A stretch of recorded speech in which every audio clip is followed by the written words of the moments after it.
నిరుద్యోగులకు ఉపాధి కల్పిస్తామంటూ పీలేరులో ఎలైట్ సంస్థ బోర్డు తిప్పేసిన సంఘటన చోటు చేసుకుంది. అంగళ్ళు తరహాలో పీలేరులో ఘరానా మోసం వెలుగు చూసింది. అన్నమయ్య జిల్లా పీలేరు పట్టణంలోని ఎలైట్ డేటా సొల్యూషన్ పేరు మీద ప్రజలను బురిడీ కొట్టించారు.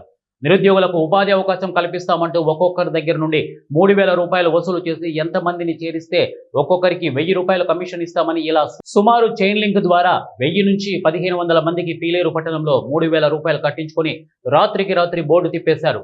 ఈ విషయం తెలుసుకున్న బాధిత మహిళలందరూ ఆఫీస్ వద్దకు చేరుకుని లబోదిబోమంటున్నారు. దీనిపై అధికారులు స్పందించి చర్యలు తీసుకోవాలని, న్యాయం చేయాలంటూ కోరారు. వీళ్ళు జాయిన్ చేసినప్పటి నుండి మనకు ఇవి రాహిస్తే వారానికి 5,000 ఇస్తామన్నారు. ఇప్పుడు వాళ్ళు ఎస్కేప్ అయిపోయారు. నేను జాయిన్ అయ్యి 3 days అయింది. నా తరఫున ముగ్గురిని జాయిన్ చేశాను. ఒక 3 days మండే జాయిన్ అయినారు. 3,000 ఒక మెంబర్కి. నా తరఫున 3 నెంబర్లు 9,000 కట్టారు. ఇప్పుడు లేరండి, ఎస్కేప్ అయిపోయారు.